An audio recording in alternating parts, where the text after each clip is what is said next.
This round's AFL Record print edition is available on game day at newsagents, Coles and Coles Express. Also online via afl.com.au, the AFL app, sen.com.au and the SEN app. Proudly part of our Top Sport, official wagering part of the AFL Record. Gamble responsibly. Call 1-800-858-858. Great to have your company for Midday Madness. It's Midday Madness time. You call, you get on. That's the Midday Madness promise. And that number brought to us by Werribee Kia, 1300 736 736. We'll head straight to your calls. Heaps of stuff to get to on the program. But you're the priority, so we'll have a chat with a couple of people later on in the program, including Sam Edmund, if he does come up with the AFL fixture, who's playing who where for this weekend in the next hour. So look forward to having that come to hand in the next hour. The AFL is due to release that, and that is one of the questions straight off the top. I like footy with crowds, so I'd rather see a game on TV. I'd rather broadcast a game with a crowd. So should the AFL move a few games to GMHBA Stadium this weekend, if we can get a small crowd, if 5,000 can get in, do you move a few more games down to GMHBA Stadium?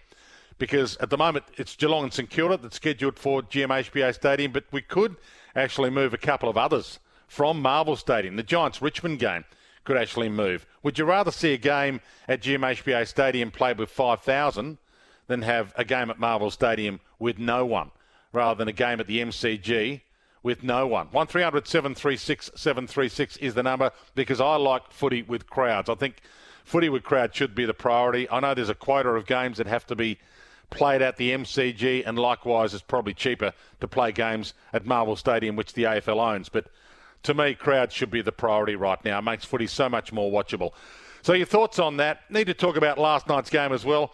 As I mentioned with Gerard Whateley, I think last night, to me, secured, if I was voting for the NAB Rising Star, secured Luke Jackson the win for the NAB Rising Star for me. I thought his performance last night was sensational again. He's had a fantastic year, but that did it for me last night. I know Tom Green's been a brilliant player this year, and so too, there's been a couple of others as well, it's got to be said, that have been fantastic. Mitch Georgiades over time has been a pretty good performer for Port Adelaide. I don't think he's quite been at Luke Jackson's level. And what is the criteria for the NAB Rising Star anyway? Should degree of difficulty be a factor for the NAB Rising Star voting panel? Because Luke Jackson's doing it in the best team, he's playing the toughest position in the comp, in the best team in the comp. Centre half forward, full forward ruck. Arguably the toughest position on the ground to play key forward. Definitely the toughest to play key forward ruckman. And I know Giant Tom Green's been a star, but midfield possession winners can have an impact immediately if they are star kids, like Sam Walsh, like Matt Rowell did season one. But it's a rarity for a key forward to have this impact early. So your thoughts on that, and a couple of other things as well from last night's game, including, is Ben Brown going to be the answer? Could he be the difference maker for Melbourne? He performed extremely well last night as well. Need to talk about that. And the Mason Redmond dangerous tackle, and obviously a heap of other stuff. But let's go to your calls as the priority. 1300 736 736 is the number. Rick in Essendon, you've been holding for a while. Welcome to you, Rick. G'day, how are you? Yeah, good, thanks. Look, good. Yeah, look, I thought Jackson's game was tremendous last night, and I agree with everything you said, and what an incredible game, especially in the wet as well. It was for a big guy who's so fresh. And it seems like there's this huge unanimous push for him to have the Rising Star, but I did want to make the case for Tom Green, because I think he has got a strong case. Look, he got injured a couple of weeks ago, but in round 16 and round 19, Giants played Essendon and Melbourne. They were both very important games, and Giants won them both. And in the last quarter, Tom Green absolutely dominated. He had like 12 and 15 possessions, I believe. He was second best on ground in the Herald Sun, I think, in both games. If you look at the Coaches Award, Tom Green's got 20 coaches' votes in 5 games. Whereas as of last week, Jackson's got 6 votes from 3 games. That will change after yesterday, of course, because he should get coaches' votes. Yeah. But look, Tom Green has had an incredible year. He unfortunately got injured because he was just actually peaking. I mean, he was the clutch player in critical games for Giants in 2 weeks in the last 5 rounds. So I think that shouldn't go unnoticed either, because that's impressive. Oh, you make a really good case, Rick, and I think Tom Green will get more votes in the Brownlow than Luke Jackson. But midfielders get more votes in the Brownlow than key forward / ruckman. In fact, key forward / ruckman don't win Brownlows. So there is that absolute fact, I think, that Tom Green will get more votes in the Brownlow than Luke Jackson. But I still think if I was voting that Luke Jackson should win it, and he won it for me last night. And I've seen some great games from Tom Green this year, called some fantastic games where I think he has almost single-handedly dragged them over the line in a way. So thanks for your call, Rick, to kick us off. Pete on the road, you want to talk about crowds? Welcome to you, Pete. Yeah, I certainly agree with you, Dwayne, and I've got to say it is extremely bare when you listen to it on radio. So we were in the car the other day with my son, making the most out of our 5-kilometre radius, currently in lockdown in Melbourne.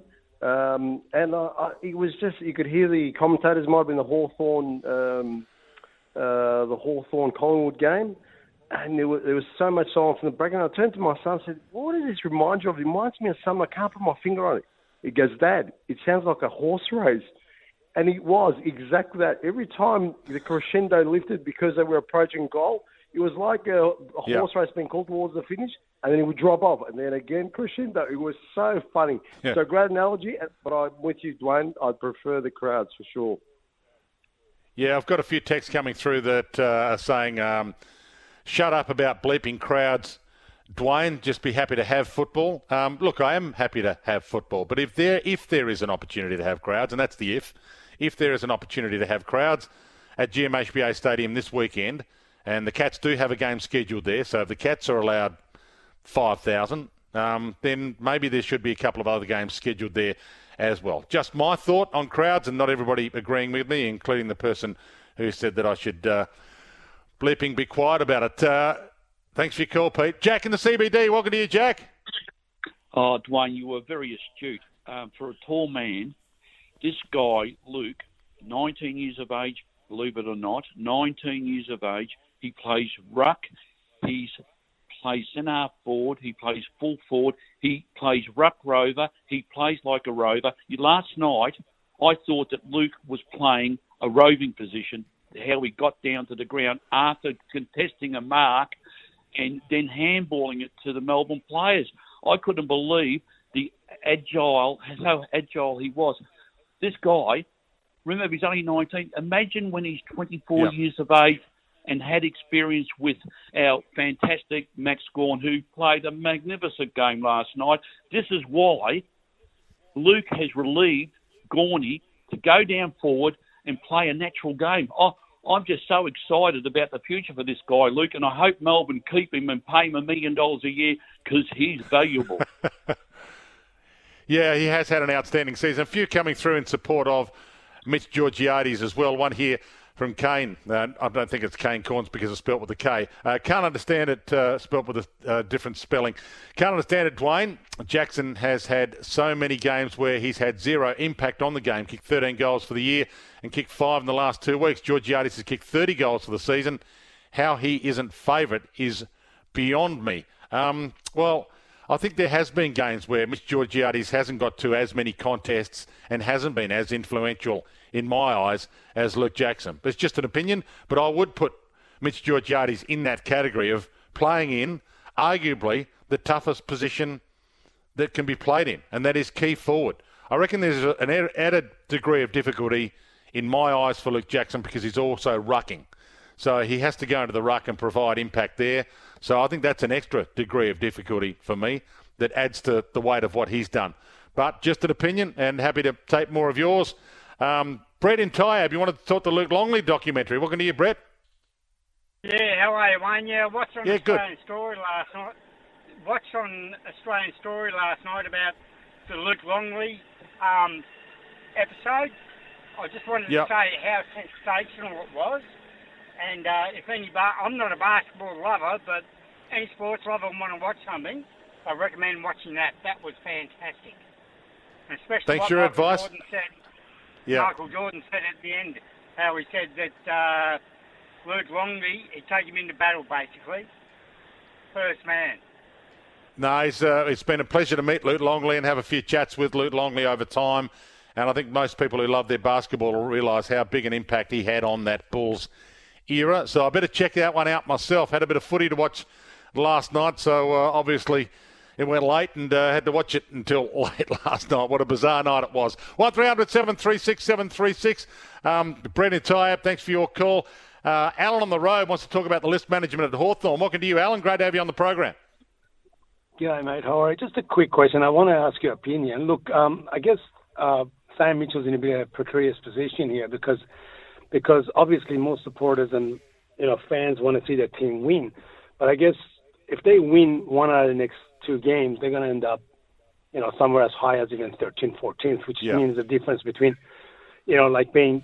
I know nobody wants to tank, but I guess if you were a coach right now, obviously Alistair Coxon wants to win, but it doesn't really make sense for you to have pick number 8 or 9 or 10 rather than pick number 1, 2, 3, because as you know, the first two draft picks are going to go to Collingwood and Bulldogs. For Darcy. And so would you say that to do the right thing by the team is just play the younger guys, rest the older guys? You're not doing anything, but I think that's not going to happen with the Clarkson Mitchell sort of a fiasco at Hawthorn. Now, what do you think? Well, the issue, I suppose, is Alistair Clarkson wants to win games and go out in style. So I love that. I love the fact that they have the opportunity to do that. And I think it's great for football that all those teams down the bottom of the ladder want to win. I know what Derm said, and there are some fans that don't want their team to win in the closing couple of rounds of the season. I get that, and I understand that. And the earlier draft pick you get, the better you're off. But I think it's fantastic that North Melbourne have been trying their heart out to win, that the Adelaide Crows have been trying their heart out to win, that Hawthorn have been trying their heart out to win as well. And Robert Harvey doesn't want to lose games for Collingwood. What's in it for him to go out with a few losses? For the record, just in terms of the win-loss ratios to end it, who have you got in the top 8? I think we'll throw that question open to the floor as well, because I have, as I mentioned with Gerard Whateley earlier today, I have Essendon and Richmond finishing 7th and 8th. I have the Bombers and the Tigers both getting in, and the West Coast and the Giants both dropping out. We'll talk about that as well after the break. Dave on the road, I know you want to talk about the grand final, the MCG. We're coming to you. Appreciate your call. Alan on the road as well. Greg in Inverloch, you want to talk about the grand final with no crowd. And Luke Jackson, Nick in Brisbane, wants to talk about the Pies coaching job. John in Port Augusta's on the line. Dom in Burwell. We'll get to you all. It's Midday Madness. You call, you get on. That's the promise. Heaps to get to. Too little time. Great to have your company. A little later on, we'll hear from Mark Murphy ahead of Game 300. He's going to have a press conference. Ian Chesterman's joining us from the AOC after 2, and Frank Panisi as well from the Melbourne Storm. But your calls, it's Midday Madness. Your call's the priority. So let's head back to your calls and your texts. 0433 98 11 16 is the text number. Send through a text. Thanks to Tempur, TEMPUR mattresses like no other. A couple here. I can't believe either Phillips or Powell weren't nominated early on from North Melbourne and can't now win it because next year, that is, because they've played more than 10 games. Thanks for that. There's a few that have been unlucky not to be nominated. Bergman for Port Adelaide is another one who's had an outstanding year, can't win it next year, hasn't been nominated. Another text here. I like the trust Melbourne has for Jackson, leaving him to contest against Nick Nat so Gawn can roam. But Petrarca and Oliver are freaks. It's a grand old flag. Mortimer from Cranbourne North. They were pretty impressive last night, I've got to say, Melbourne. Given the week they've had to get there, how tough it's been, to put all that to one side for them, to do that travel up and back over, and then produce that kind of performance. Yeah, brilliant by Melbourne last night. One here. So many footy fans seem to just refuse to take anyone's word at face value. There is actually truth in the idea that anything like tanking is toxic for culture. It's not just lip service. That's from Ben, and I agree with that, Ben. I think it is toxic, and it is proven to be toxic. So you can't do anything but try your hardest to win a game, even if it drops you down the draft order. The AFL has a contract obligation to play at the MCG over any other venue. Therefore, crowd or no crowd won't matter until they fulfil this. Stu from Ringwood. Yeah, I know that money is a priority and the contract obligation is a priority, but in terms of what is a priority for me, just an opinion, I like footy with crowds. And if you've got a default position where you can have crowds by choice or play a game without crowds, I'd be defaulting to where can we get some fans in. Surely you aren't suggesting the Tigers leave the CBD again. Thanks for that text as well. And I don't see Ben Brown as a premiership forward. Seems too passive and doesn't have that mongrel killer instinct. He looked good last night. He could be the difference maker, Ben Brown, for Melbourne. They need someone like Ben Brown playing like Ben Brown, and they seem to have it working to perfection last night. We're back to your calls. Greg in Inverloch, we're starting back with you again. Welcome to you, Greg. G'day, Dwayne. Hello. Yeah, you're on the air, Greg. Welcome to you. Oh, g'day. Look, just in regard to the grand final, if Melbourne happened to make it, I've been as long as I've been alive, I've been a Melbourne supporter. I'm 7 years of age. If Melbourne do make the grand final, do you think I'd be happy to play in Perth with crowds or play the MCG where I've got an advantage?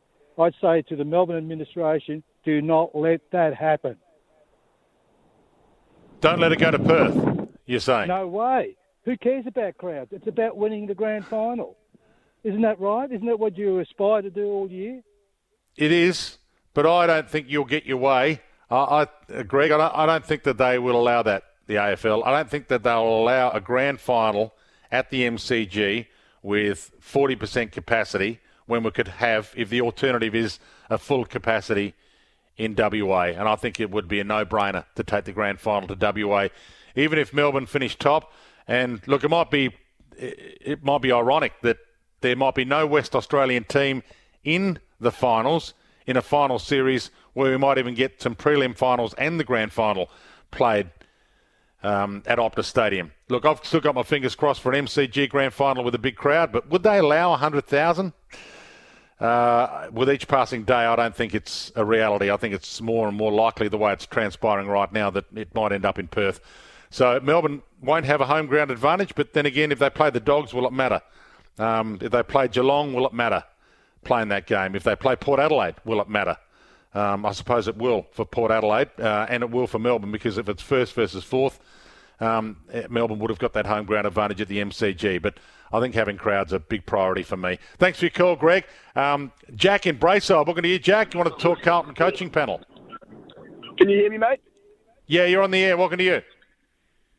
Thank you very much, Dwayne, mate. Look, it's been going in my mind for a while. I mean, everyone's talking about Alistair Clarkson and his movements possibly towards Carlton, but I think that's a load of rubbish, Dwayne. I reckon the next man for the job is Nathan Buckley. He's got to make a change straight away to Carlton, and he's in his prime years at the moment, and I think the way Collingwood just handed him away was wrong. So Kane Corn said the same on Footy Classified last night. He said that he should be the number one priority to go and get Nathan Buckley if you're Carlton. Here's Kane Corns, agreeing with you last night on Footy Classified.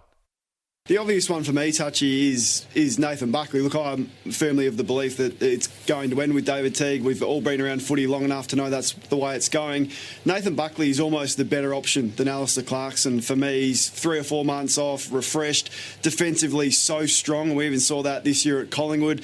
He can implement that straight away and make them a 4 to 5 goal better team. And Carlton have got more weapons than what Buckley's ever worked with, potentially with the key forwards that they've got that he hasn't had, and he's a really strong communicator, something that has been lacking under David Teague. Big call, Kane. I don't know if it is. Why is it a big call? Because he just got sacked from Collingwood. Yeah, after 9 years. Yeah. I mean, Ross Lyons got sacked. We're all linking him. Don Pike's about to get the Collingwood job. He got sacked. Just because you've been sacked, Michael Voss got sacked. He's in the mix. Brad Scott got sacked. So we can't just exclude people because they got sacked. No, but how was his ball movement only 10 weeks ago? Well, his ball movement wasn't great this year, but you've got to understand what he's working with. The list at Carlton is much stronger from a spine perspective, from a midfield, from a key forward. There's targets up there, Curnow and Mackay. So I just think he's exactly what they need. Versus if it was Clarkson? Me, more so than Clarkson? I think he would be more refreshed than Alistair Clarkson and ready to go now. I agree with Lloydie on that, Jack. Last night, Matthew Lloyd, I don't think Nathan Buckley is the right fit for Carlton. I don't think he's a standout candidate for that job. I'd be taking Alistair Clarkson over Nathan Buckley if I was looking for a new coach and I was at the helm at Carlton looking for that new coach. But you seem to think it would work. Is he also too Collingwood to go to Carlton, Jack? Look, Dwayne, I think look, I think Nathan Buckley's more of a modernised coach these days. I mean, you see Alistair Clarkson, he's been at Hawthorn for a decade or so. Yeah. He's younger, but his method was very slow, and it was his ball movement was terrible. So he might be younger. Yeah, look, mate, that's fine. You see Don Park's role in Sydney, Dwayne. He wasn't in the assist. He wasn't one of the key faces of the team. But you see, he was behind the scenes doing the ball movement work. He was organising it. He was structuring it, and he was managing that.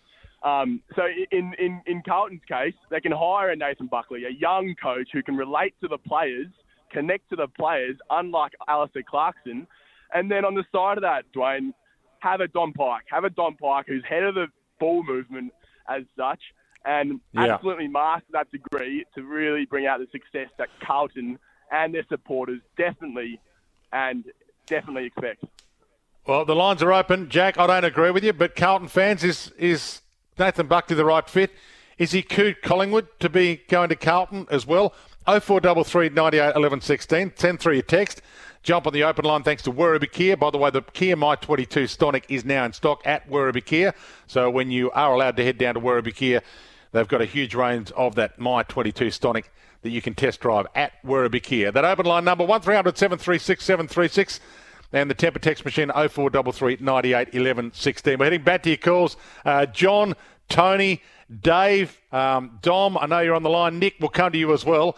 But that's I don't agree. I don't think Nathan Buckley is the right fit for Carlton. And I'm just trying to think about whether an Adelaide Crow coaching Port Adelaide would be a bit weird. So how would it feel for Carlton fans having someone who's so Collingwood coach Carlton? And he's not a standout candidate, and I don't think his ball movement this year makes him a standout for that job. Even though he's younger, I'm not sure that's the criteria. But anyway, we default to your calls and text straight after the break. Straight back to your calls and your texts. If you're on the text machine, Bucks to Carlton, no thanks. Malthouse was bad enough.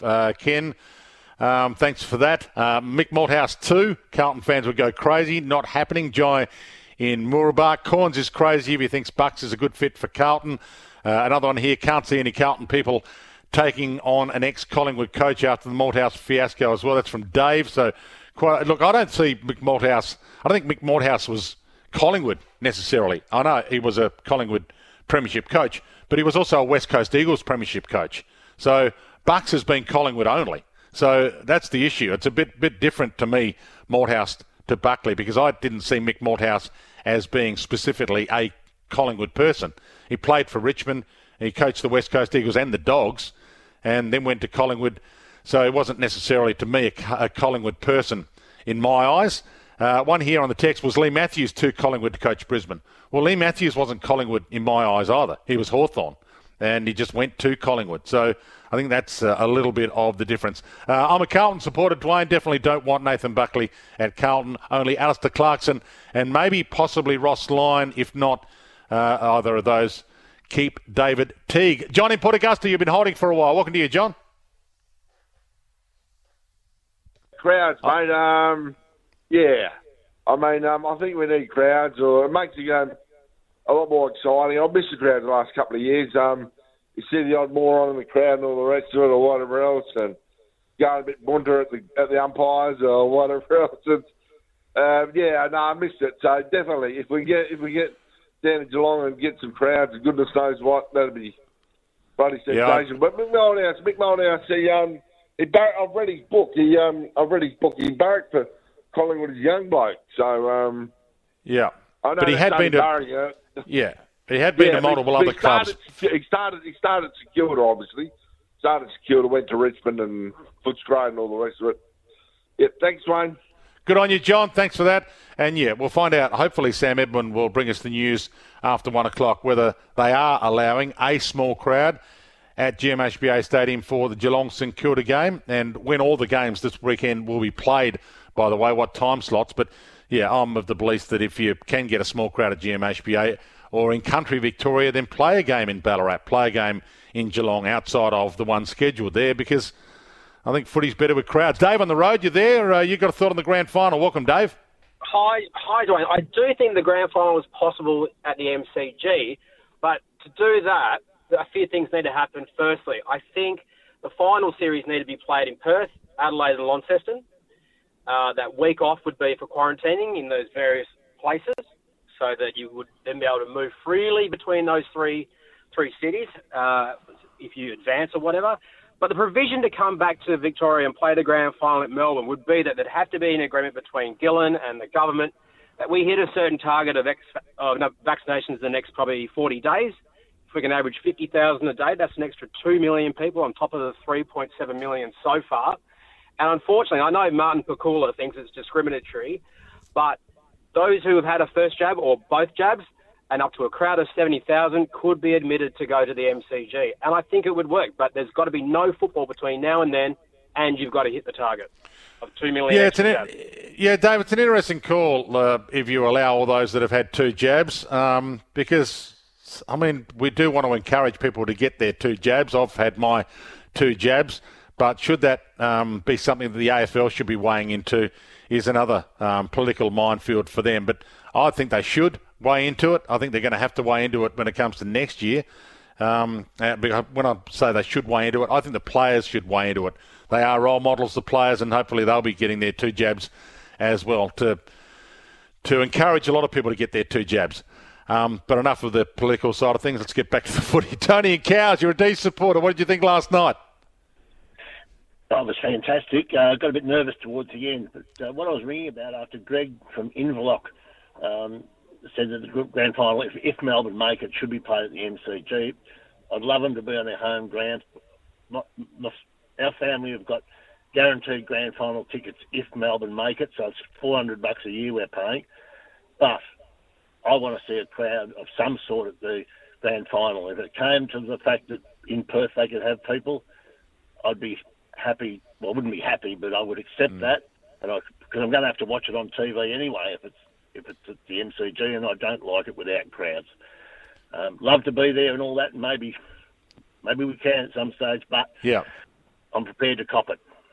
Yeah, well, the grand final, in theory, is supposed to be a neutral venue anyway, and it quite often is the neutral venue when you've got 2 non-Melbourne or 2 non-Victorian teams playing there. So I think it'd be fantastic if we couldn't have crowds at the MCG or couldn't have 80-odd thousand or 75,000 at least, that it gets taken to Perth and we get a full house. That's if things don't change in WA. Obviously, we need to keep our fingers crossed in all states, but there might still be a slim chance in Melbourne. I appreciate your call, Tony. The D's are on track to at least get there. Jim in Oakley, you got a thought on Nathan Buckley? Welcome to you. Young Dwayne Russell, a couple of things. Well, they're talking about Buckley going to Carlton. Well, that'd be quite funny, just to upset everyone at Optus Oval. Would be very amusing, I think, for everyone. He'd be like Darth Vader again, like what Mickey Malthouse did. What the other coach I think should come to the Magpies is Tony Jewell. I think he's the man for the role. For what reason, Jim?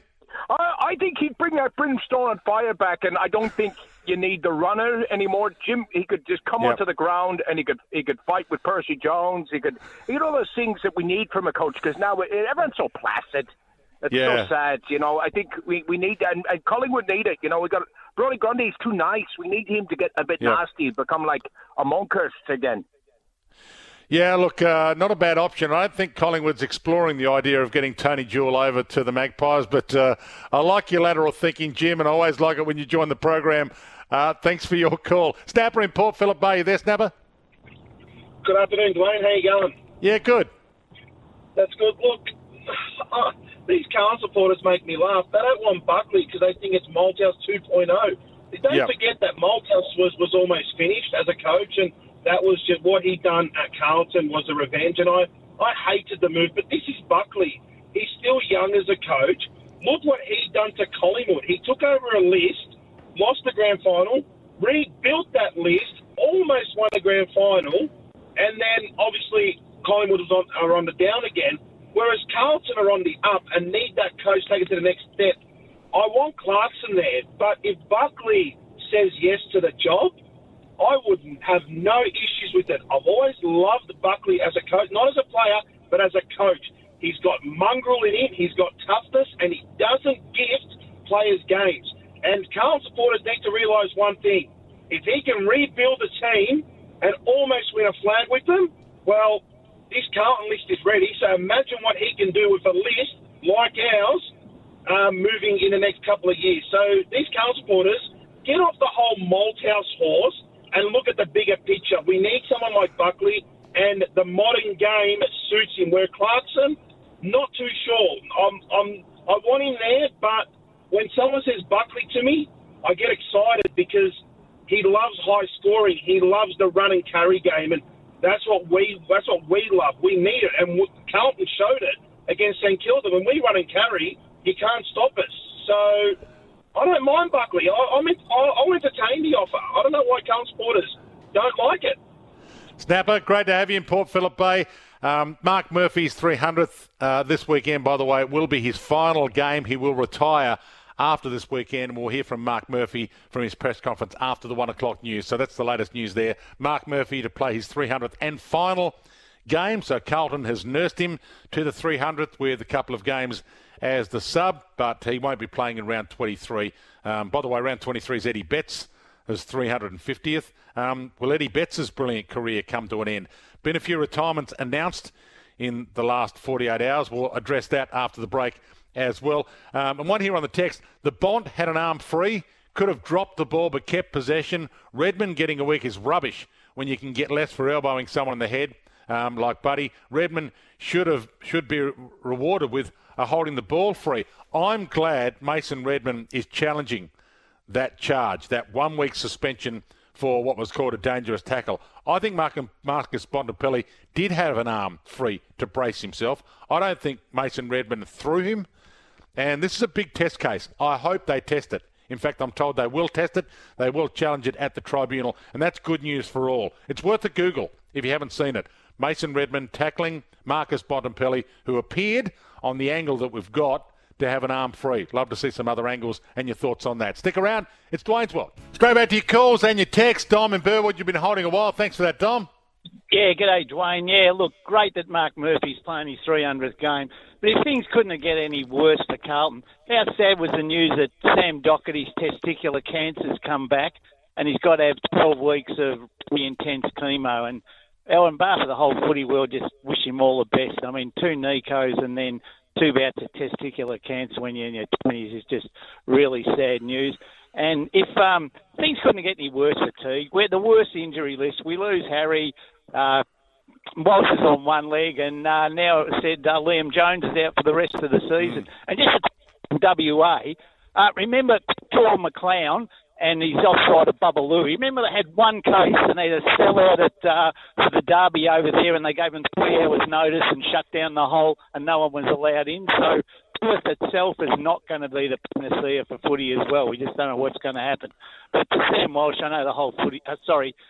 Sam Doherty, the whole footy world just be right behind him and I wish him a speedy recovery. Thanks for your call, Dom. Thanks for holding. Ryan on the road. You there, Ryan? Maybe gone. Renee in Heidelberg. Welcome to you, Renee. Good afternoon. Nice to have you back. Thank you very, very much. I've been a bit quiet because, most of my calls are about Nathan Buckley. So one of the worst things that happened to me this year was him not being at Collingwood anymore. So what would make it even worse for me is if he went to Carlton. I don't think I could cope. I really don't. There's a fine line between love and hate, You wouldn't flip to being a Carlton supporter? You do love Barks.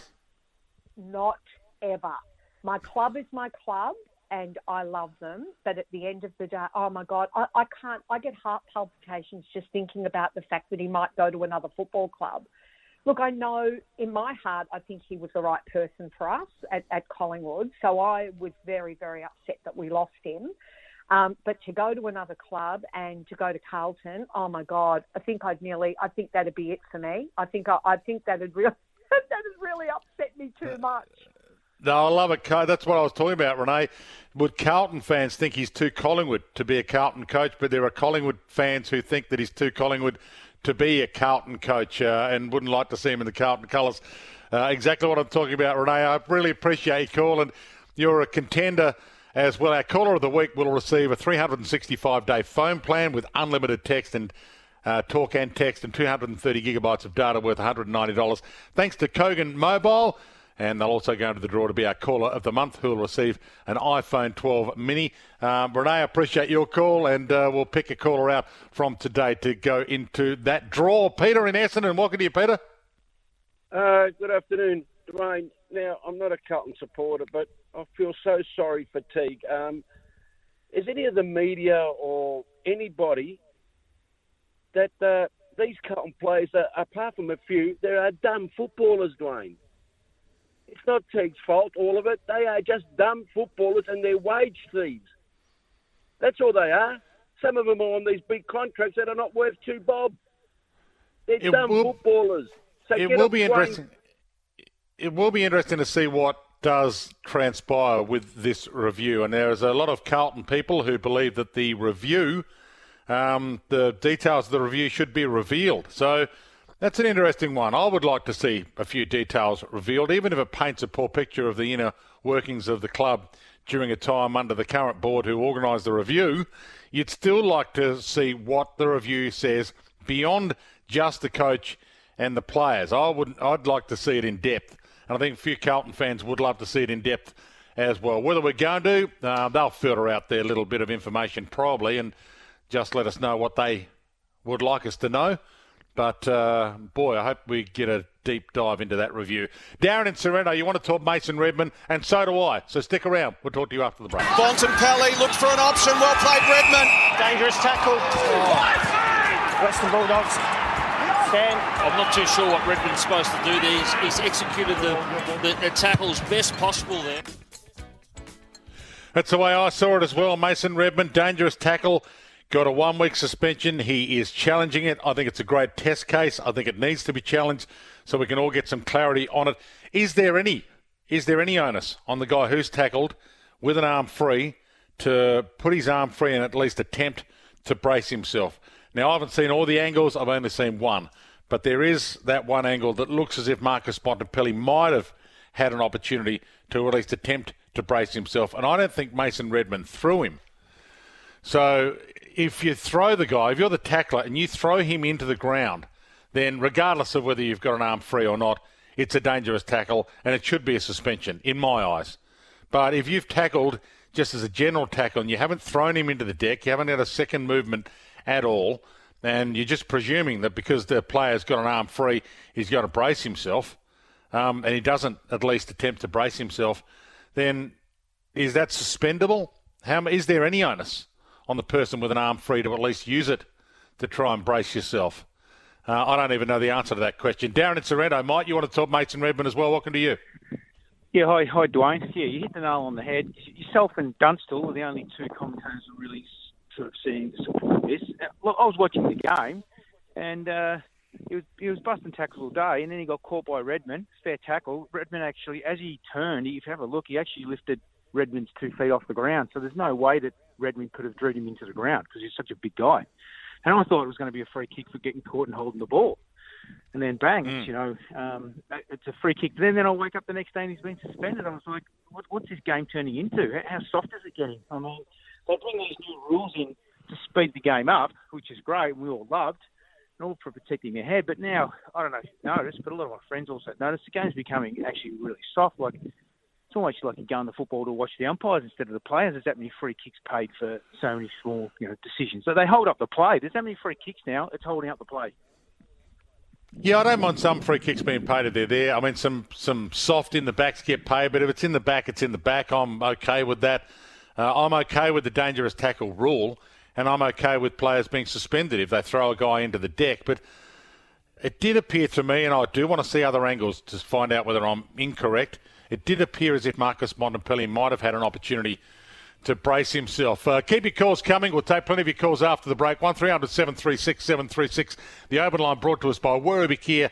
They've got the Kia My22 Stonic now in stock. Got a heap of them, so when you can get down to Werribee Kia, make sure you drop down and tell them we sent you. So back to your calls after the break. Another hour of Midday Madness to come your way. A couple here, the Bont protected species. Dwayne got 2 frees late. Both were holding the ball. Dangerous tackle was a joke. Bont had an arm free, could have dropped the ball but kept possession. Redmond getting a week is rubbish. So that was one of the ones earlier.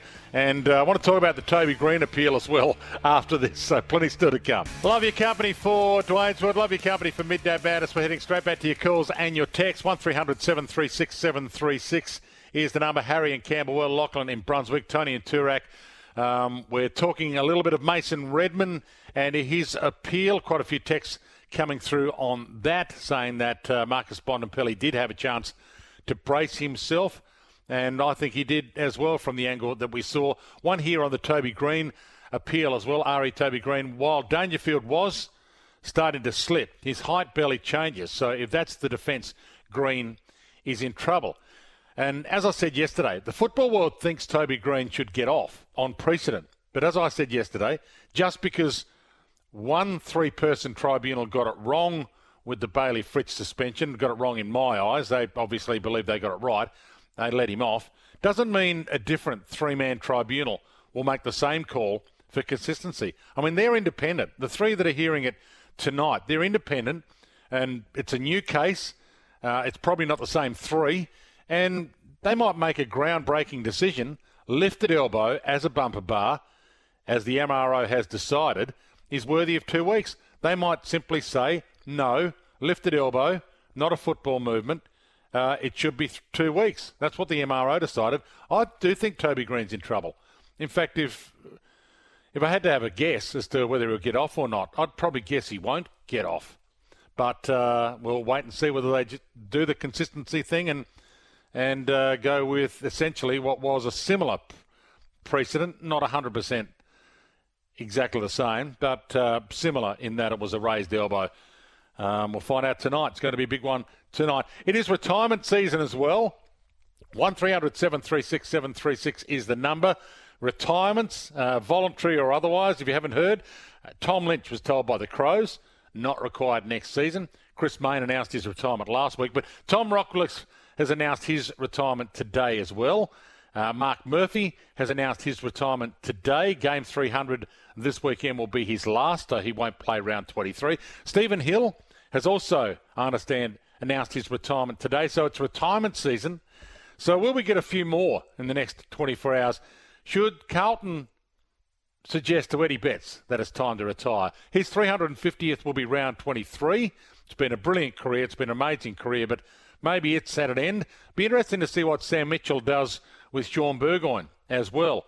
Does a new coach come in and say, okay, well, I'm starting with a freshish group, and Sean, thanks for your time, but you're not playing on next year as well.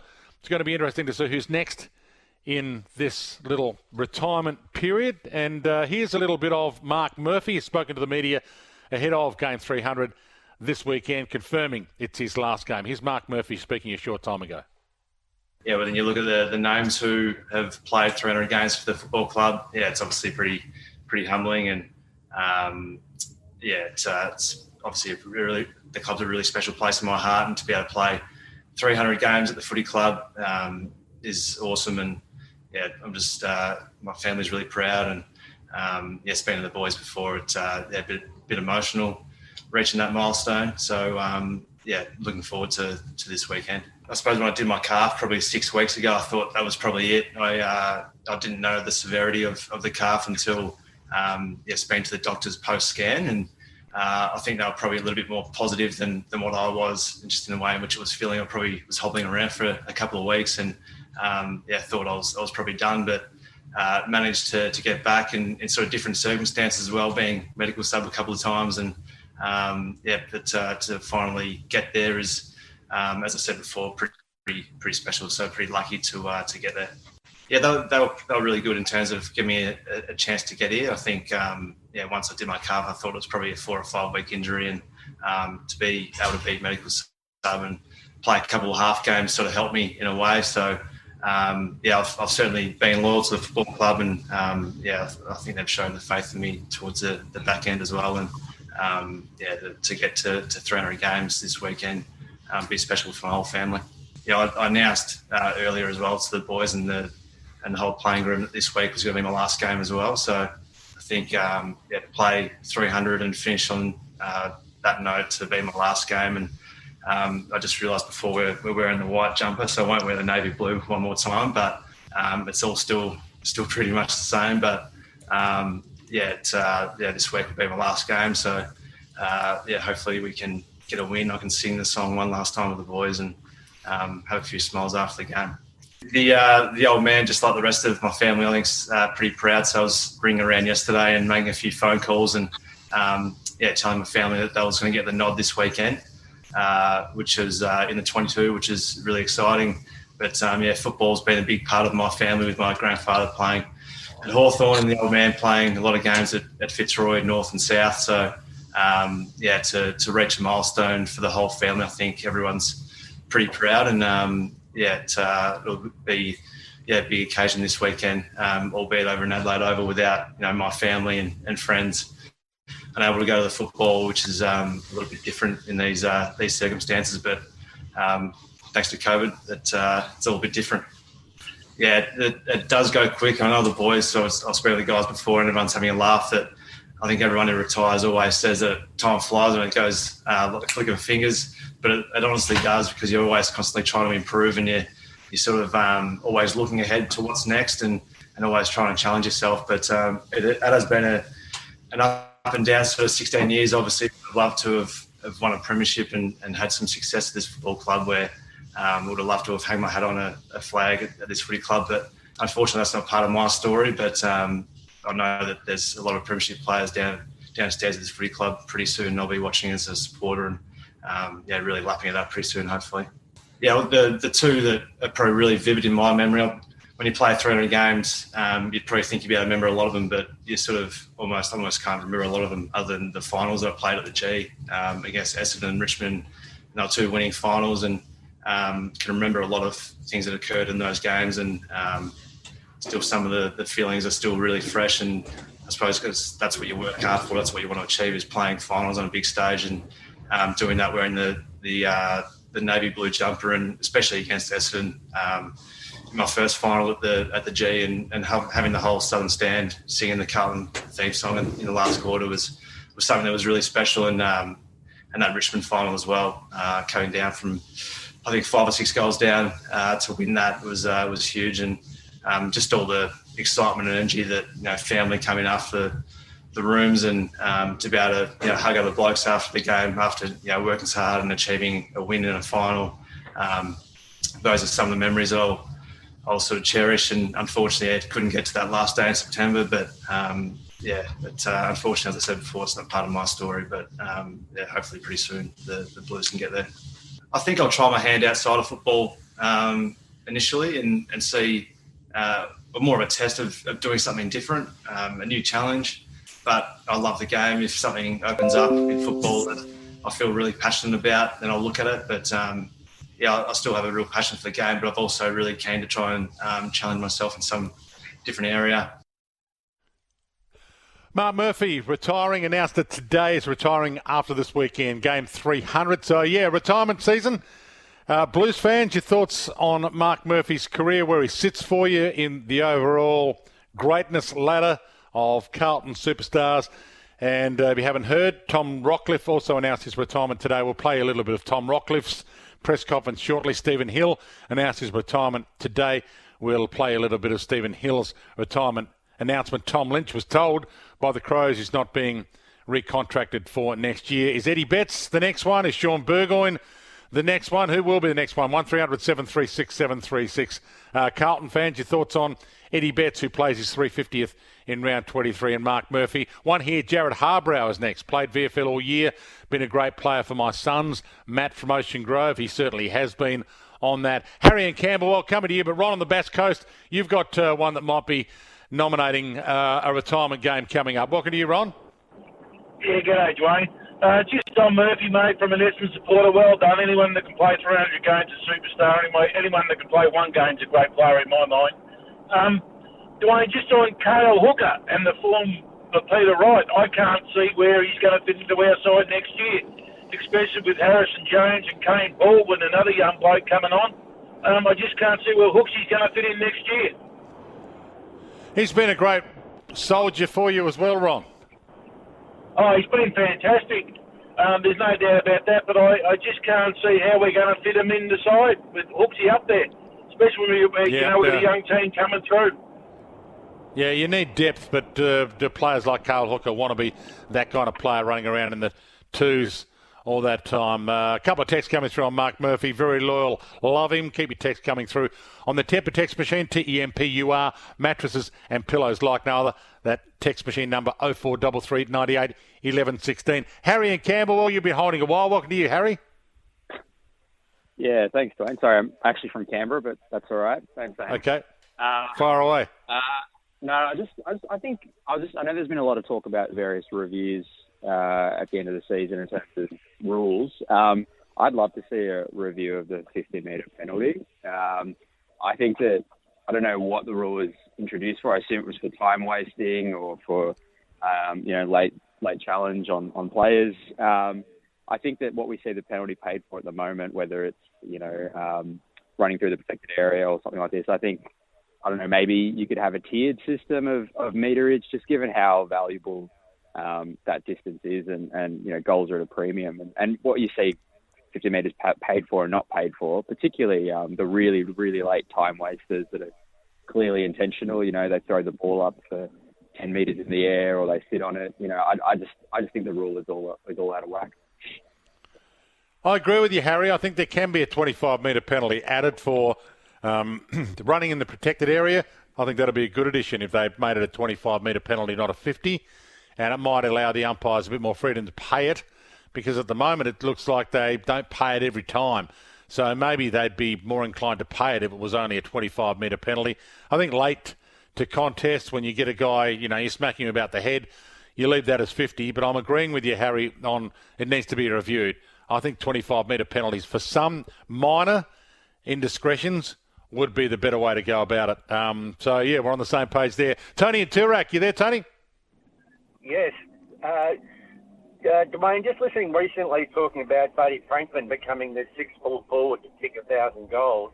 Now, there was Gordon Coventry, who I never saw, but I saw bits and pieces of Doug Wade and Peter Hudson. I certainly saw a lot of Dunstall and what's his name, Lockett. Tony Lockett. Yeah. Two things they had in common Ablett. too. Coming to him, two things they had in common. Those first four was they all kicked 1,000 goals and they all played full forward. Well, Gary Ablett never played full forward. He only played full forward the last 3 years of his life. He played 65% of his career at the forward flank or the forward pocket or the wing. Billy Brainley played full forward, and Mark Stoner, Barry Stoner played at full back. So I think, people look at Gary Ablett.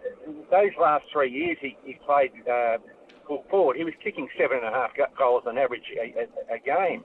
So everyone puts him down and saying, he was full forward that kicked 1,000 goals. Well, I just don't think that's the true story about Gary Ablett. I'm agreeing with you. He's the greatest player I've ever seen play.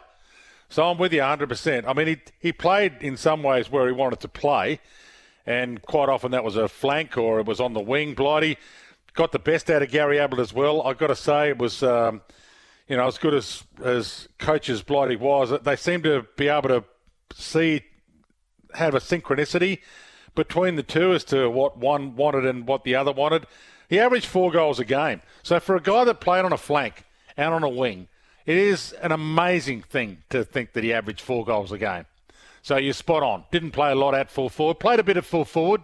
But, quite often, you're right, Billy Brownless, Barry Stoneham, there was a period where he was virtually running off a wing and kicking 5-6 goals a game off a wing. And he was unstoppable. And it was a brilliant thing to watch. So I appreciate your call, Tony, because you're absolutely spot on. It needs to be raised, and people need to understand how much of an unbelievable player he was. Baz in Coburg, you there, Baz? Yeah, how are you, Dwayne? Just want to congratulate Murph on his 300. It's probably a sad way to finish for him, not having played in a flag or anything, because, had him, Gibbs or Cruiser been at any other club, I think they would have had silverware, and I just feel that they were burnt out being at Carlton at such a young age, because they were basically the head of the club at 18, 19, and, I think a lot of pressure was put on them from the start, but it's a great effort anyway, and I'm hoping Lockie Plowman hangs up the boots. Right. You're not a big Lockie Plowman fan, obviously. Thanks for your call, Baz. A few coming through on the text as well. Yeah, look, there's a few that are giving him a whack here on the text, I've got to say. But congratulations, Murph, great player and captain and great bloke as well. Ian in Footscray, thanks for that. Mark Murphy played so consistently and always tried so hard in a bad era for the footy club like Cade Simpson. In any other era, he would have played in at least one premiership. Thanks for that as well. Carey was far better than Ablett, Steve. Yeah, look, I get that. Absolutely, I get that. That people think that Wayne Carey was better than Ablett. And Wayne Carey was a superstar as well. It's probably the second best player I've ever seen.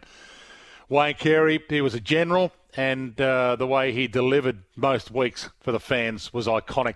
Take a break. Back to your calls. Sam in Amesbury, Spiros in Carnegie, Nick in Hoppers Crossing. We'll come to you all. Read out a heap of your texts as well. I think Phil in Melton, you're there. Mario in Wanturna. Ron in South Yarra. Midday Madness, you call, you get on. That's the promise. We'll come straight back to your calls next. I'm officially retiring, and firstly, I'd just like to thank the football club for giving me the opportunity. Back in 2008, you drafted me, and to be able to live out my childhood dream of playing AFL, and it's been an amazing journey. I've met some incredible people along the way, and it's definitely hard to say goodbye, but I know it's the right time. Obviously, the last couple of years with me, my body hasn't held up, and it's been difficult physically and also mentally. It's been a challenge, and I'm just so grateful to be able to play for 13 years and play 200 plus games. So super proud, and I'm just extremely grateful. And Stephen Hill announcing his retirement today to the Fremantle players, over 200 games, and he'll be doing the Lap of Honour Grand Final day with the other retirees, and he'll get a massive round of applause as well. As we head back to your calls, it's retirement season, and it seems as if we're going to get a few more announced in the coming days. Sam in Amesbury, you've been holding for a while, though. Welcome to you, Sam. G'day, Dwayne. How you going, mate? Good. I just want to bring up a couple of about the match review panel. The inconsistency is a joke. Like, if everyone thinks that Toby Green should get suspended, Dangerfield should have got suspended for last year's grand final. It just shows you there's two different rules for two different players. Then there's Joel Selwood last week, hip and shoulders a guy in the head, gets nothing. Then 2 weeks ago, eye gouges a guy in the face, gets a fine. Then Andy Brayshaw gets suspended for doing the same thing. It depends on who you are as if you get suspended or not. And that's wrong. It shouldn't matter who it is. It's just wrong. Oh, I don't think that's the case. I don't think it is a matter of who you are, whether you get suspended. The Selwood, and I think that we need to make sure that it's either a hefty fine or a suspension for the bump that he delivered on the weekend. But he gouged the face. He had fingers on the face. He didn't go near the eye. So let's just clarify that. But I do agree with you. There's inconsistency there with the MRO. But they do have they've got a series of boxes to tick. So he has to stick within the boxes, Michael Christian.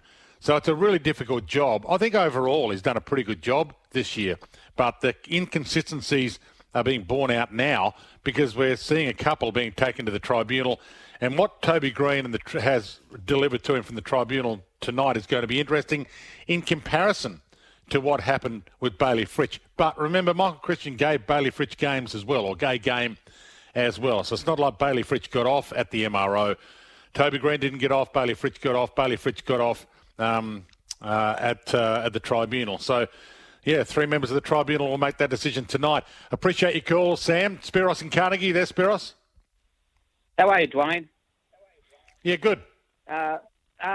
Basher Hooley, just to make a couple of points and see what you think. I believe he could go on, but what I believe you've got to look at is, number one, who can replace him in that position. Now, obviously, Daniel Rioli's been playing there. I don't think Garthwaite's the answer. Secondly, I think I spoke to you a few weeks ago about, with Richmond, they might be in a position where they've got to let the players go slowly rather than have, a lot of their superstars go in one hit. And thirdly, if he does retire, and if they don't have a player in his position, if they don't have a player to take his position, do they still let him go, or do you think that they would ask him to play on? But I just want to think what you think. Well, there are some players who do get asked to just, can you hold 5? We don't really want it to list you. We'll see what we come up with, see who else is going to be fit, all that kind of stuff. I'm not sure what Bash is thinking right now, Spiros, but he's 33 years of age now. He turns 34, I think, in the middle of next year. So, it's still doable at that age, but only he knows what his body's like. So it's hard for us to make an assessment based on, his body when he's the one carrying it. So, yeah, he's a watch this space player as well in the next couple of weeks. Spiros, I agree with you on that. Nick in Hoppers Crossing, you want to talk Mark Murphy? Yes, how you going, Dwayne? Long time over to spoke to you. How you going? Good? Yeah, good. Great to have you on. I like your show. There's 3 points I want to bring about Carlton. First of all, the retirements. Murphy's been a good servant of the club, very, very good young player. Obviously, his pedigree from John Murphy, who fit short and whatnot. So well done to him. He had a lot of injuries later in his career. Further retirements, I think Eddie could be going, but if he does, they should keep him at the club because he's great for the club. He'll help the young players. He's very good. He's a special person. I like the guy a lot. Who else? Plowman should also go. Casbolt should also hang up his boots or just leave. And also Who's with that? the coaching... Casbolt? Yeah, go on. Casbolt should go. I don't think there's any positive there. You can't have Casbolt and McGovern in the same team. It won't work. The coaching, well, like I said, a long while back, Teague has to go. I don't have anything against the guys. The Bonds, guy is a very nice gentleman. But I'm still wanting Gary Ayres to get in there. I've been talking about Gary Ayres a lot. He's a great champion, and we've got Ross Lyon and Clarkson to break down the door. But no way, Buckley, no way. We don't want any Collingwood mishaps again. Thanks for your call, Nick. I knew there was a punchline coming. Phil in Melton, you there, Phil? Yeah, mate. How's it going? Hello? And you're on the air. Phil, welcome to you. What is it you wanted to raise? Sorry, mate. I just wanted to talk about Matthew Nichols with Jack Darling and Harrison Petty last night. Yeah. Jack Darling's taken a contested mark, and Matthew Petty knows he's lost the contest. He's dragged him down in the tackle, stripped the ball with his legs, and Matthew Nichols didn't do anything about that. And afterwards,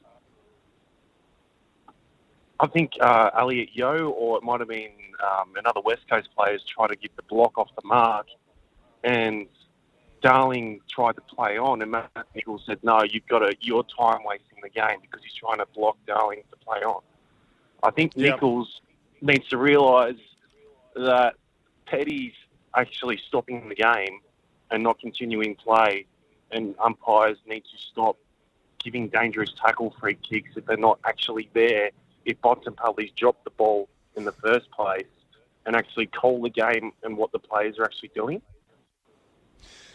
Yeah, well, I can't believe that Mason Redman was given a 1-week suspension. I'm glad he's contesting it tonight, and it is a test case.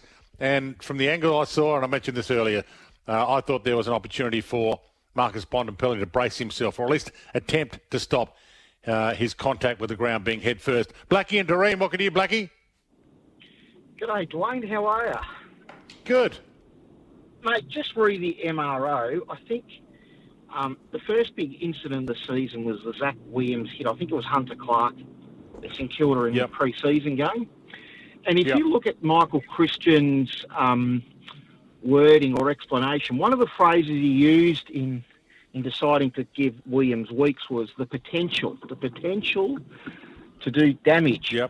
Great. Then I think he set the standard that night, but unfortunately, the first game of the season, Carlton and Richmond, Asprey whacks Plowman with the elbow going back. Now, surely, if you look at that, everyone would say that had the potential to do damage. So you suspend Asprey, and you know what? Michael Christian then has the whole playing group on notice. I'm not taking... Well, you know what? You're not going to luck out because a player doesn't get injured. That doesn't come into my consideration.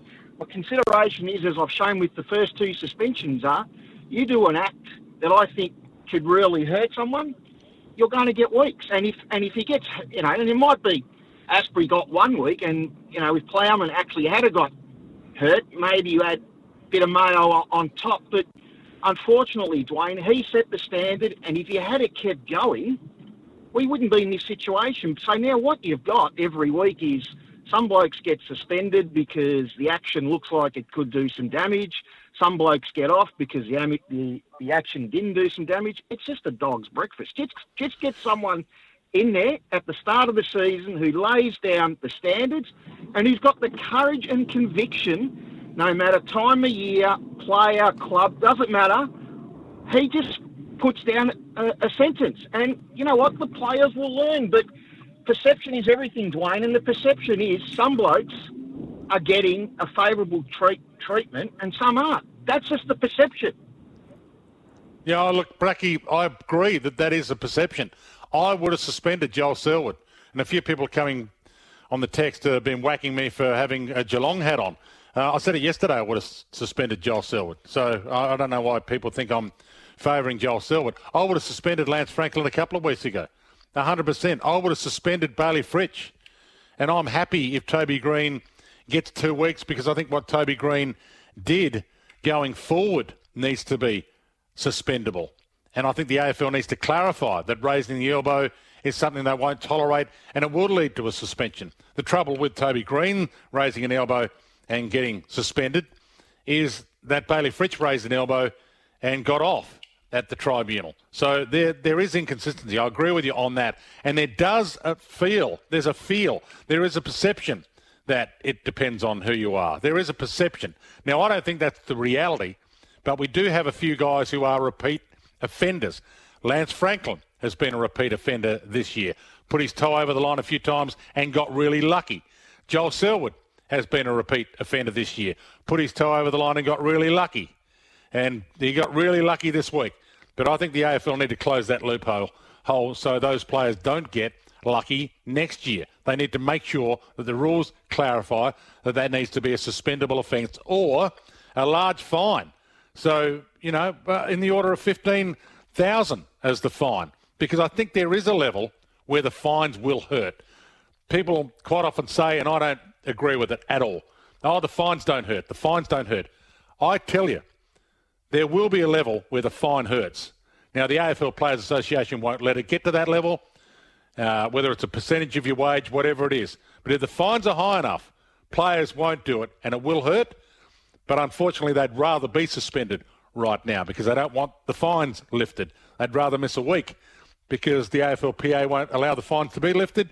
So next year, let's start giving them weeks. Obviously, I got wrapped up in a strong tackle, and for whatever reason, it ended up in probably the motion. Looked from what I could have seen since looked probably worse.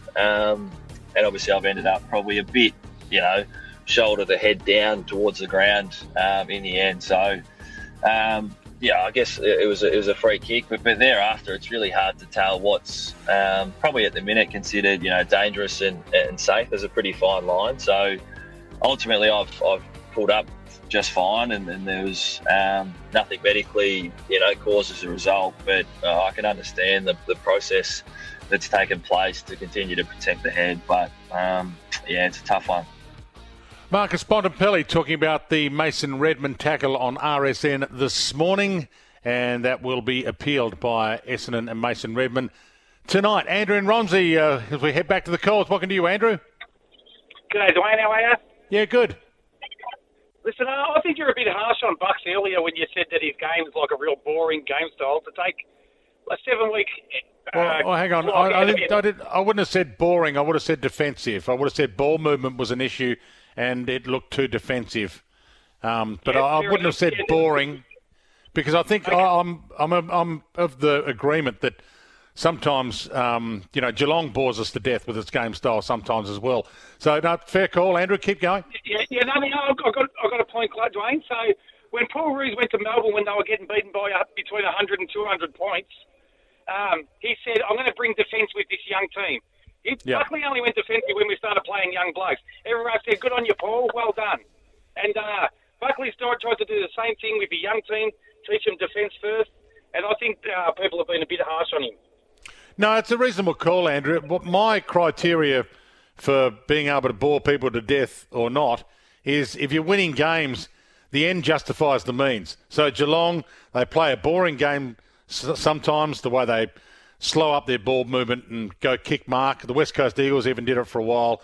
But the end justifies the means. They're a premiership contender and they're using it to almost win them a flag in the last couple of years and maybe win them a flag this year.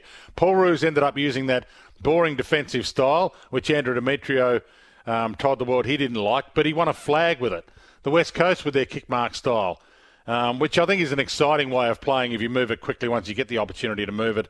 They ended up winning a flag with it. So if Nathan Buckley had made the 8 with that style this year, Andrew, like he did last year, then he can have the last laugh.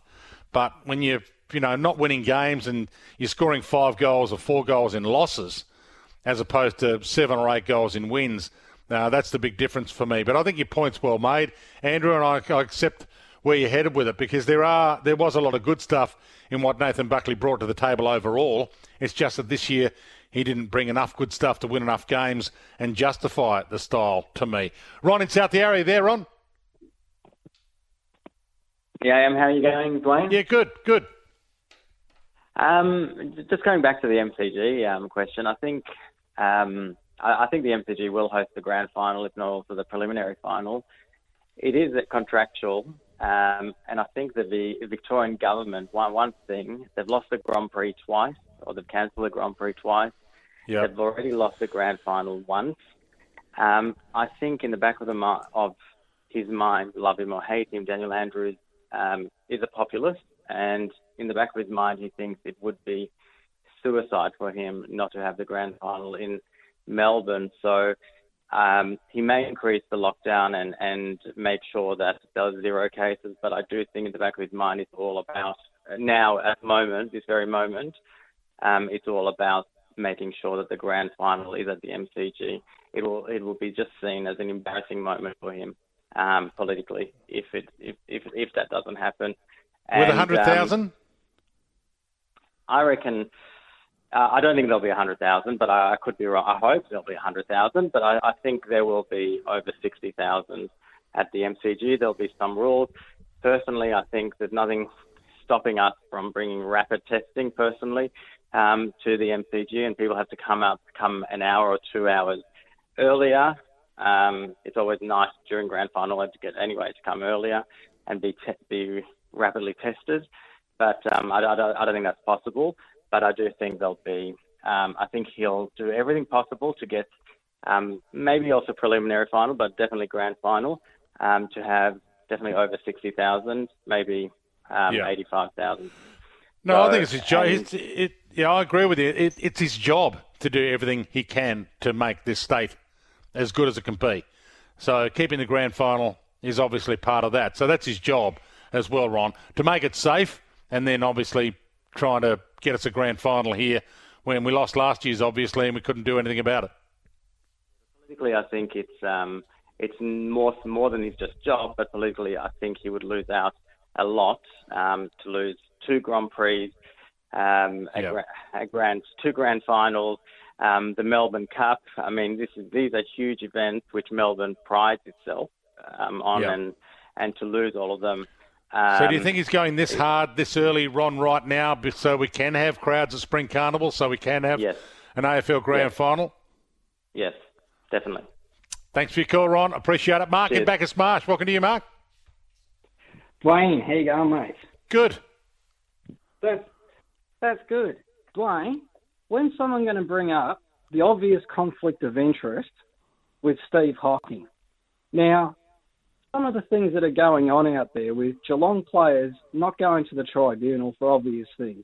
How Hawkins got away earlier in the year with that elbow that got made, and how Selwood hasn't been brought up, and he's walking the line every week. Well, Steve's not there anymore. He's not working for the AFL anymore, so you can't draw a line through Steve Hocking being at the AFL and Joel Selwood not getting a game this week. Steve's left the AFL. Has he? Well, well, then I'll retract that whole statement because I was unaware. It's all good. No, it's all good, Mark. Look, someone from Clubland's going to be having that role sometime. So regardless of who it is to take that role, you would think it would be an ex-footballer or someone with a club alliance in the past. And, even I know that the umpires all are neutral, but, even umpires, barrack for someone as a kid. So, yeah, there comes a point where you just have to trust the person, regardless of their allegiance, to do as good a job as they can do. And, we'll probably argue about Steve Hocking for the next 20 years. I think he brought in some great stuff, the 6, 6 and 6, but there are some people that will continue to say it wasn't a great era for the game, and whoever is the new person, man or woman, leave the damn game alone will be the first thing they get told by a lot of fans. The Gold Coast Crow wants to talk Gold Coast. Welcome to you, Gold Coast Crow. Hey, Dwayne, how are you? Hey, Good. Actually not so much talking the Gold Coast, more so probably from my side or North Melbourne. But pretty much know that North Melbourne are going to finish bottom. You wouldn't have thought that they'd make up the 6 points. Now, whether it's North Melbourne or Adelaide, obviously Jason Horn's been thrown around. The other two, Dacos and Darcy, if they were to do like Adelaide did with Hugo Hagan, whether it's Adelaide or North Melbourne, and call them out, do you think that Collingwood or Western Bulldogs would call their bluff and let them go? And secondly, do you think that would be a wise move? Are they as good as Jason Horn, if not better? Well, I'm hearing some pretty good reports about Dacos. I can't see Collingwood letting Dacos go, no. I haven't seen a highlights package of Luke Darcy's son, so I don't know whether that would be a bluff that would be called. But I would presume that the Dogs would respond and take Luke Darcy's son as well. That's my presumption. Where do you think it's going to go? I'm sitting there thinking, I as an Adelaide supporter, I really want Jason Horn. But you want to make Collingwood and Western Bulldogs earn those two. But is it worth the risk that they do call you bluff? That's like last year, Hugo Hagan, you knew that Western Bulldogs were going to take him. And it was worth the call. But, I mean, the fact is Adelaide are going to have to do some fancy trade work to get that number one pick anyway. So yeah, look, just on that, and I hope I'm not betraying a trust here, but I spoke to Matthew Nix off air a few weeks ago at the footy, and Matthew Nix, we were sort of in a group. There was 4 or 5 of us, and Jason Horn's name was thrown up, and Matthew Nix straight away said, "We are winning games. We're going to win them all from here on. We want to win games all the way to the end of the year, and if we miss Horn, we miss Horn." That's the basis of what Matthew Nix is about. So, and I really admire the current crop of coaches. I know there's been, talk of what clubs would be better off doing. I think I would say every coach and every club knows you're better off winning. You are better off winning. It's better for the players you've got. It's better for the players you're going to get. It's better for your club. I think it's become a template for everybody to just make sure that you only have people at your club. AK in Brunswick, thanks for holding. AK, welcome to you. Hey, Dwayne, welcome back, mate. We missed you. It's been nice to be able to talk to some people about footy all day again the last couple of days. So thanks for jumping on the line. No worries, mate. Just a couple of things. Mate, how many lives does Selwood have? Cats has 9 lives, mate. He got away again with a situation with that bump. Yeah. And I think, mate, you can't blame him here. That's automatic 1 week. Mate, he got away with it again.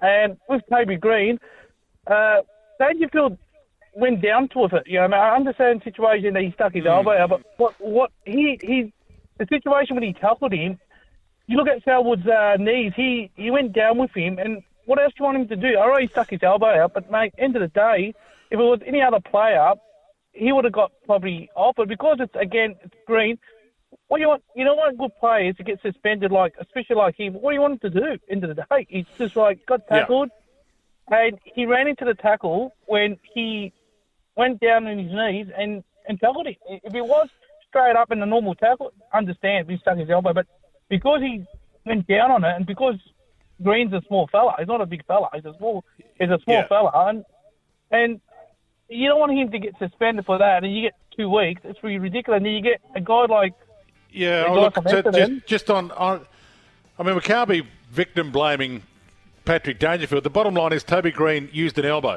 so he throws an elbow out. Do we want that to be part of the game in the future or not? That's the bottom line. Can you fend with an elbow in 2022? Should you have been able to fend with an elbow in 2021? The bottom line is, if you throw an elbow out there as a fend, then if it hits the jaw, then you've got to be responsible for the action. If it hits an Adam's apple, I mean, you can get lucky and hit a guy in the chest, but you can get unlucky too. So I don't think we want that to be freedom in the future. Keep your texts coming through. We'll head back to your calls very shortly on the open line, brought to us by Werribee Kia.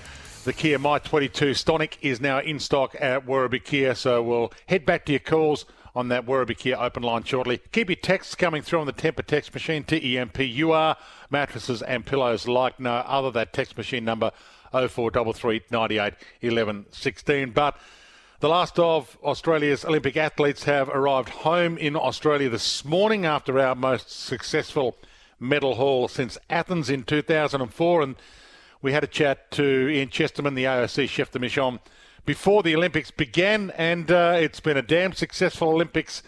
Ian, I know we find you in quarantine at the moment, but congratulations on a job well done.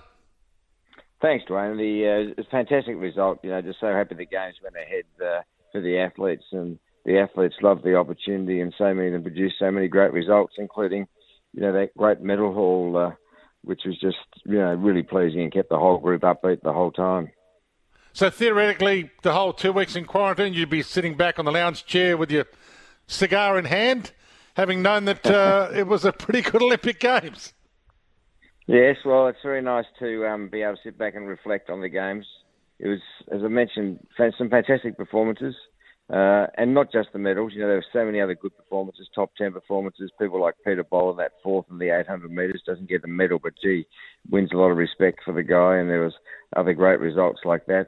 And just the spirit in the team was terrific. It was really remarkable to me to be involved in what was my first Summer Games campaign, just to see how close the whole team was, how well everyone supported each other, worked together. And then just to see how the Japanese pulled it off. This was a miracle Games, really. It was the Games that everybody said couldn't happen, but they have happened. And they had their own spirit. And I think every athlete who left really recognised that they'd been through a special Olympic Games. They didn't leave disappointed with their Olympic experience. Far from it. They actually felt they'd lived through something pretty special.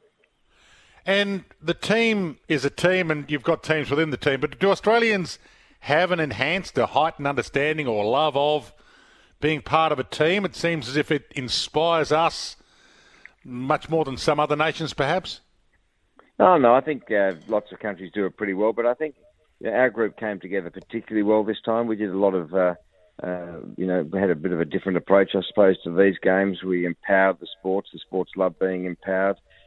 We provided them with great services. They saw us providing with great services, and so everybody was in it together. From both the AOC and the sports point of view, the athletes saw that, the sports saw that, and it brought everybody together. We had some terrific setups within the village. We had what we called the performance pantry. We had a barista there. We had some really great exercise, strength and conditioning opportunities, ice baths, all within the village allotment for the first time. So it meant that people were gathering around over breakfast, people were gathering around in the ice baths, people were gathering in the gym, having a coffee together, queuing up for the barista.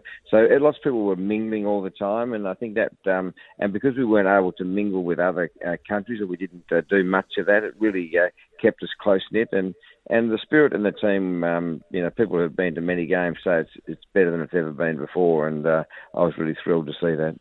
So is that what it is, a spirit? Is it culture as well? There seems to be a culture, and the Boomers talked about it a bit, as if when Australians get together to do something like this, it is together. Yeah, it is. You can call it what you want, spirit or culture. It's shared vision. It's pleased to be just along with each other. But, the Australians have always supported each other, no question about that. And this game's produced just an extra level of sense of togetherness, I think. Everyone had been through this remarkable preparation for the games. We've been through the disappointment of the postponement. There was all the ups and downs. Will it happen? Won't it happen? All whilst you're trying to become an elite athlete and be, an Olympic champion. And you have to maintain this incredible drive and energy towards something you weren't sure was actually going to happen. So when everybody got there, they'd been through that shared experience. And I think that was another element that really helped bond us all together. Your highlight? Oh, there's so many. I've got to say, I sort of loved walking in behind Kate Campbell and Paddy Mills at that opening ceremony. It was the stark reminder the games were taking place. We only had a small cohort there, and it was a different opening ceremony, that's for sure. But that was a really nice moment. Look, I loved the women's 4x100. I thought Ariane Titmus's, being a Tasmanian boy, to see Ariane in that famous 400-metre showdown with Katie Ledecky really stamp her authority on that event was absolutely brilliant. Jess Fox was amazing in both her events. Talk about the lows and the highs of sport. She had a bronze and she was pretty low about it. And then she came out 2 days later and won the gold. That was absolutely brilliant as well. I was there for the rowing when we won 4 medals in about 80 minutes, which was amazing. Went to numerous final nights in swimming, days in swimming where they produced all those results. So as you can see, there's a lot of great highlights across that whole time. Some of the new sports were fantastic. Keegan, Palmer and his result, the gold medal there right at the end, and yeah, so there's just so many good things that happened, and the results went all the way through. And the Boomers were absolutely so thrilled on the very last night. So I think the last competition in the athletics for the whole games was Nicola McDermott jumping 2:02 and just missing the gold there. And the last game in the basketball campaign, also later that Saturday night, was the Boomers event. So really for every day across the games, we had some great results. I think there's only one day we didn't win a medal across the whole games. And then to finish on that really big highlight of the Boomers, breaking the curse, winning their first Olympic medal, their major championship medal, was just absolutely brilliant. Anything you had to troubleshoot? Anything that did go wrong but you were able to sort it out, or that there was a worry for you that we didn't necessarily hear about because there was so much good stuff going on? Oh, no, there's always, there's a few, matters which we dealt with as we went along. We were transparent with those with the media, but they were very, very small. When we got a team of 480 athletes together living under that enormous pressure, sometimes, and they're all young people, sometimes, a couple, can make a mistake which they'll live to regret, but I'm not too harsh on that. People were living under enormous pressure in that village because you had to be so careful. We got home without any COVID, but you couldn't take that all for granted. And the bigger danger probably was not so much catching COVID, but being deemed a close contact of somebody. And then that would all of a sudden throw your whole campaign and maybe your whole team's campaign into complete disarray. So everybody was living under a lot of pressure to make sure that we kept everybody safe and they were ready for their competition, and I'm really thrilled. We were one of the few countries, I think, and certainly one of the few big countries that actually got every athlete there who went there through their competition schedule and home. So you're surprised by how smooth it was? I presume it's a mix of good planning and good luck? Well, I'm really, I've got to say, Dwayne, I was very, very pleasantly surprised how positive the games were. I went over there, with a fair bit of fear that, the restrictions might be so repressive that it would take out all the fun of things. But that wasn't the case. And whilst we started off, with empty venues and the initial focus was, oh, gee, the poor Japanese people can't even be here to see their magnificent stadiums and this fantastic sport. That just became the new norm, if you like, when you're over there, and things just took on their own life, and there were athletes, from the fellow competitors in the stands, and they were cheering, and there was good atmosphere. And you saw, I'm sure you witnessed it, the intensity of the competition was always there, crowds or no crowds.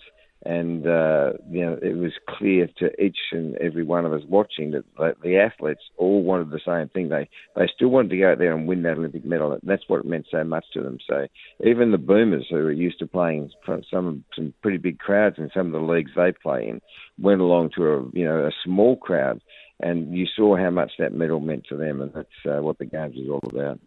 So when you analyse what went right, so you can ensure that the same things are done again because we're not far away from another Olympics, only 3 years away, and prep is a big part of it. What will your analysing of that tell you to set in stone for the future? I tell you what, I just got off the plane from 17 days of competition and 30 days in the Olympic Village. We haven't given too much thought yet as to what, in any detail with the review. That will follow in the coming weeks and months, I guess. But today, as I think you started off, we sit back and just have a sense of, satisfaction that the games went off and satisfaction that the athletes had that opportunity.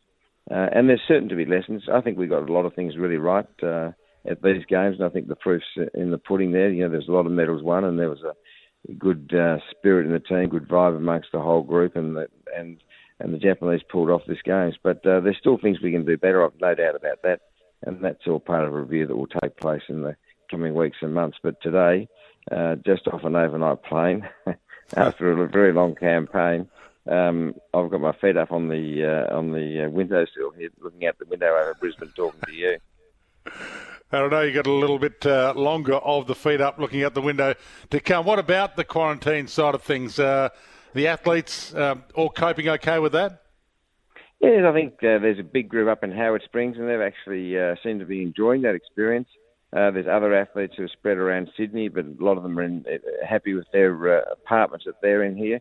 And I've got to say, no one's came back on a plane of 150, 170 people today, a charter flight, Qantas charter flight out of Tokyo into Brisbane, and everyone just goes about their business. Everyone knows this has been a different campaign, and that quarantine was always going to be part of that, and everyone's accepted their lot.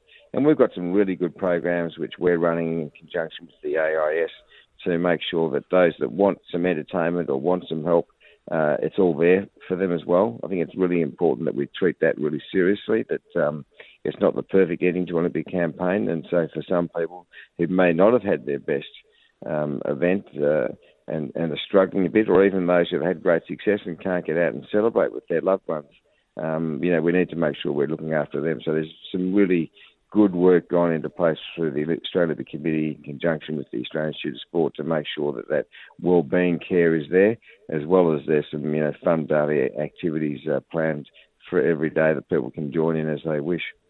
Do you think the success will breed more success? Do you think there's a number of kids, teenagers around Australia that watched the games, saw the greatness, the Aussie spirit, and think, I want a piece of that? What can I do? What sport can I play? I reckon the other bit of great news that came out of our trip to Japan was Brisbane 2032.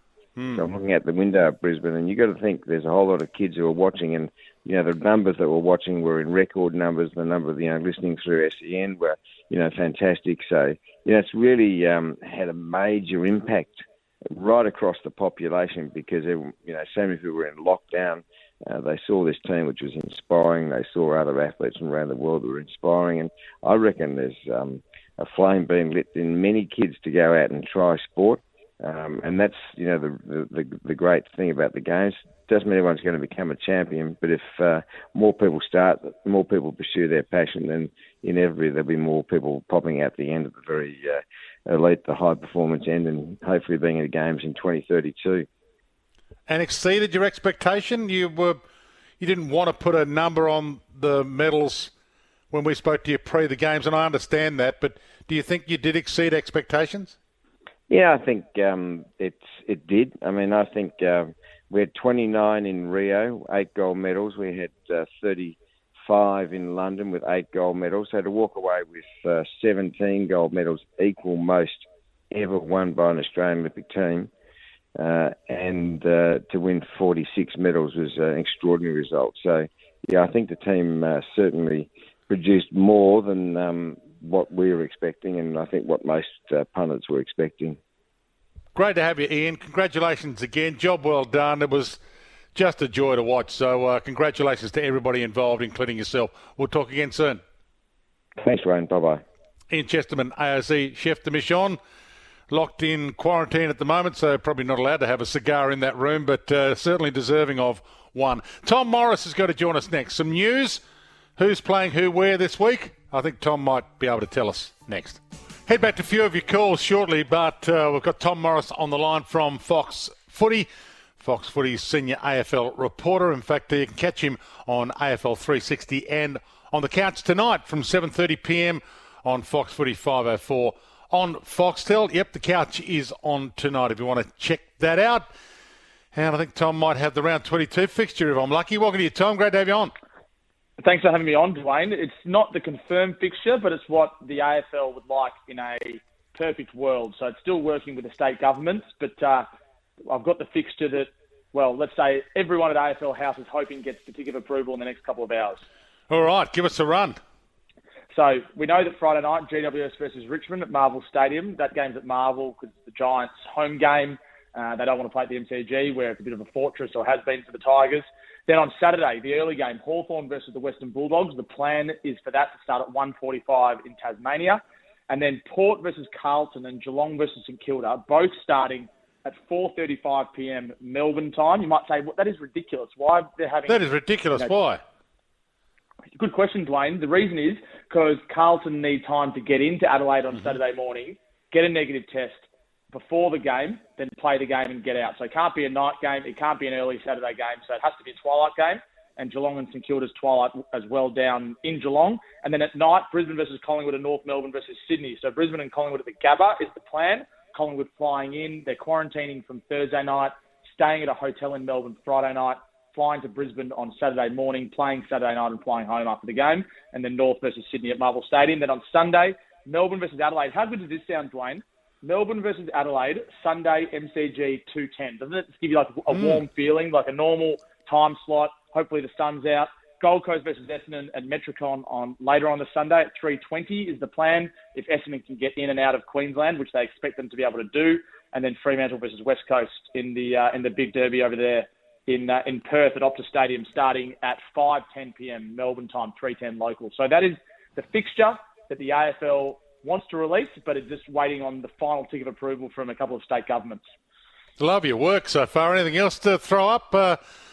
Been a few retirements today. No doubt you've been covering that. It's retirement season right now. Unbelievable retirements. Well, we sort of knew about Mark Murphy, didn't we? And then Stephen Hill has retired as well. It is retirement season, and it's also tribunal season. What a huge night at the tribunal tonight with I've just seen the Brayshaw's challenging. We know that Mason Redmond is challenging, and also Toby Green. It's going to be an unbelievable night at the tribunal, so I'm looking forward to following it all for Fox Footy. Are the same three tribunal members who heard the Bailey Fritsch appeal going to hear the Toby Green appeal? Tom, there's a question without notice. I presume you don't know the answer to. Don't know the answer to that, and often we don't know who's actually hearing the tribunal until we start the tribunal. So it's not the sort of thing we can find out beforehand anyway, but I'd imagine that they rotate through a few. I know David Neitz and Jason Johnson and Richard Loveridge and a few others have rotated through. So I can't imagine that they would just put the same three on just because it's a similar case. I think they would just rotate through and it'll be a coincidence if they were the same three. Yep. So what do you think will happen? Well, my prediction is that Toby Green gets off. I think that Mason Redmond gets a week. I'm not saying this is right or wrong. This is my prediction. And I think that Brayshaw gets a week as well. But I haven't heard the argument, so it's hard to say. I mean, last week was a complete dog's breakfast with Jack Viney. That was an unbelievable tribunal case. So hopefully it's a bit more straightforward tonight. But it very rarely is completely straightforward. So you can imagine there's going to be some stern debate at the tribunal, Dwayne. And what other big news has been emanating today that's caught your eye and we'll hear a bit of tonight on Fox Footy's On the Couch and a bit on AFL 360? Yeah, I'm interested in this Carlton situation. I mean, it was reported yesterday in The Age that there's going to be a board meeting on Thursday night or Thursday, which is all well and good, where the review will be presented to the board. I understand it's already been presented to senior management at the club, and then it will be given to board members on Thursday. But what I'm most interested in is the 48 hours between this board meeting and when Carlton play against Port Adelaide. I mean, it has all the hallmarks of David Teague as being a dead man walking for 48 hours, which is a terrible position for him to be in, and also the club. I mean, if the board makes a decision on Thursday, then they've got to keep it to themselves before Saturday's game and make sure it doesn't leak out, presuming the decision is to sack him. It's a really awkward position to be in, all this amid Mark Murphy's 300th game celebration. So I think Carlton's going to be high on the agenda. I think Nick Rewalt's pretty strong on the MRO stuff. And there's also some trade news bubbling about, I think, as well, which I'll talk about in AFL tonight, relating to Jack Billings and Robbie Gray and Jordan Dawson. So there's plenty happening in the footy world, Dwayne. Love your work, Tom. Always good to be able to pick your brain, and I'll catch you at headquarters at some stage in the coming days. Look forward to it. Thanks, Dwayne. Tom Morris from Fox Sports, senior AFL reporter. He's on AFL 360 and on the couch tonight, 7:30 p.m. on Fox Footy, 5:04 on Foxtel. So just repeating, Friday night game, Giants, Richmond, Marvel, and then probably Hawthorn, Bulldogs, Tassie. Early game Saturday, Port Carlton, Adelaide Oval, Geelong and St Kilda at GMHBA, and then the two games in the evening, Brisbane and Collingwood, and North Melbourne and Sydney. And then on Sunday, Melbourne and Adelaide, the early game, or early-ish, 2 o'clock start, Gold Coast and Essendon at Metricon, and then the Derby, Fremantle and the West Coast Eagles. Time to announce this week's MEGT Rookie of the Week nominations. MEGT, your local apprenticeship experts. 1 vote, Miles Bergman. 2 votes, Tom Highmore. And 3 votes to Lachlan Bramble. Gee, Lockie Bramble and Tom Highmore must have played some pretty good footy. Otherwise, you would have thought Miles Bergman might have got 3 votes, but not according to our panel. Kick goals with MEGT, your local apprenticeship experts. And the round 21 sustained performer for Host Plus, official superannuation partner of the AFL, is Tom Mitchell after 44 possessions, 10 marks and a goal in Hawthorn's 19-point win over Collingwood. Top performers never rest, like your super with Host Plus. Host Plus, we go with you. Bundy in Gisborne, before we take a break. You there, Bundy? I am, Dwayne Plump. How are you? Yeah, good. What do you got for me? A surefire way for Toby Green to get off his elbow charge. Yep. Change his name to Franklin. Thanks for your call. We'll take a break. Port Adelaide's Tom Rockcliffe, one of those who's announced his retirement after 208 games with the Power and Brisbane.